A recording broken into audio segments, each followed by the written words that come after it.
Perlawanan tarik tali antara Rumah Biru dan Rumah Merah kategori perempuan untuk merebut tempat ketiga dan keempat acara sukan tahunan SK Penaga. Ini peserta Rumah Biru.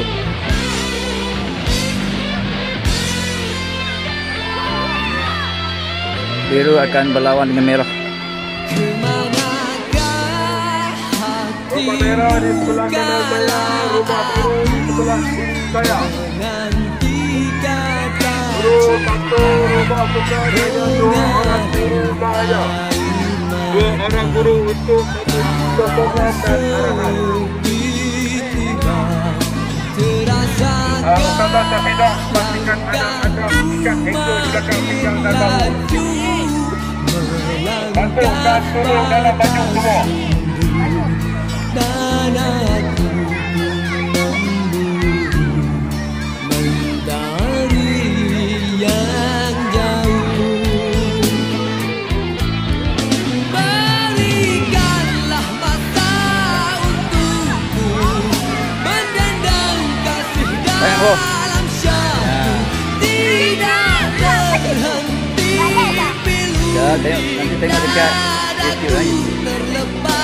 Tahu.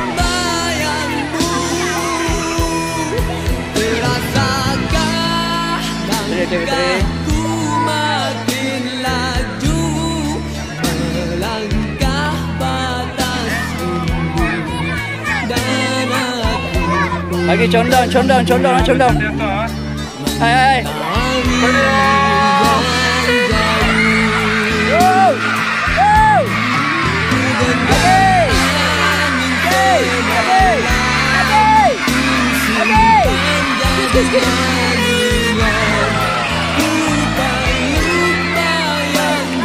Okey, pusingan pertama oleh Rumah Utama dari Rumah Merah. Suka sebelah.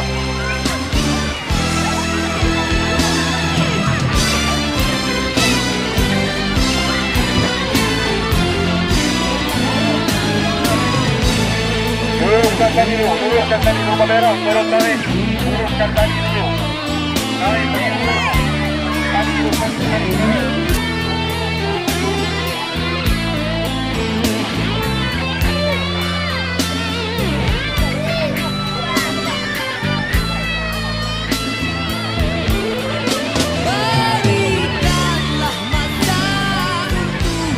Kedudukan condong boh. Condong macam ni. Hai. Condong macam tu.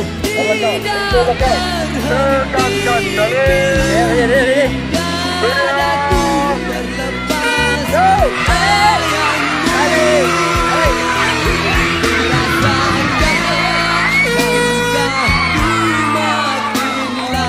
Kemenangan kepada Rumah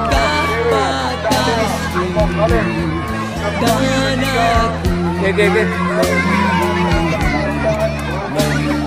Okey. Okey, salah. Baru. Baru, senang.